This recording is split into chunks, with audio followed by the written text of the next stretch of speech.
We want to go now to Aspen, Colorado, where we're joined by Senator Joe Manchin, Democrat of West Virginia. He's a key member of the Armed Services Committee. Senator, thank you so much for joining us. I guess my first question to you is just a very simple one. What could or should the United States do next here? Our main goal right now is to protect our embassy and all the Americans that we have over there. And I think the president has every right, plus he has the responsibility to do that. I'm fine with that. Do whatever it takes to protect our people, our embassy. We're not going to be run out of that country. And the bottom line is to make sure they're safe and secure. I believe the president has to come back to Congress. He should come back to Congress.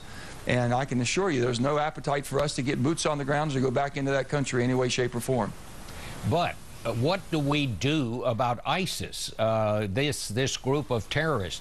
Are you one of those who believes that they actually constitute a threat to the U.S. homeland if they're allowed to stay there? Well, knowing that their intent and what they have stated, you know, if you let them grow and breed and be able to have a training ground, absolutely. But we have shown the ability. We can strike from afar. We don't have to be in country, if you will, or occupation.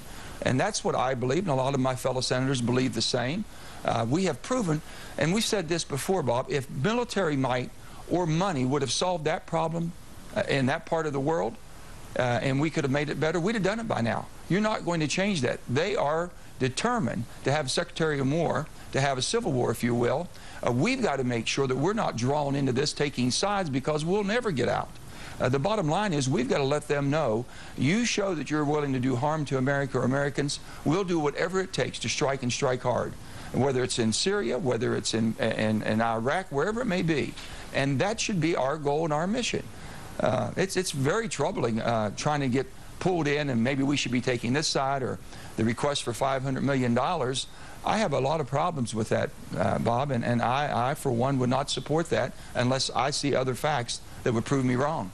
But what you seem to be saying here is, if we think it is a threat to our national security, we should be ready to go with airstrikes, we should be ready to go with drone strikes, we should do whatever is necessary to protect the U.S. interests. Bob, I agree with you on that. If they show, if there's proof that there is going to be threats to our country, we'll do whatever we can to prevent that from happening. I'm all in support of that. Right now, we were told that before when we went into Iraq way back in early 2000.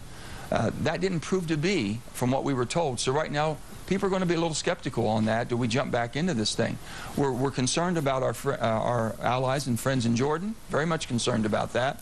Of course, Israeli, our greatest partner, if you will. We're watching all of these things, but the bottom line is for us to jump in and try to take sides and put money in there, or airstrikes or forces right now, not knowing who the friendlies are and not knowing if any equipment that we send over there will get in the hands of ISIS, all we do is exasperate the problem. So we're very cautious about that. My main concern right now, protect the embassy, protect the Americans over there, and be able to take care of them no matter what happens.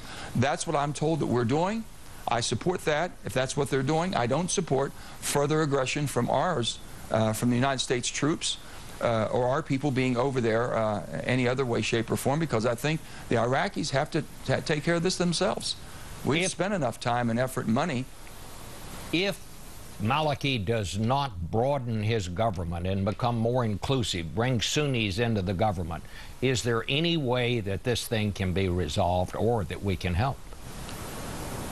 Bob, I don't think Maliki is going to change his ways.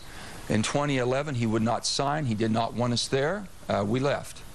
He had 3 years to bring that together.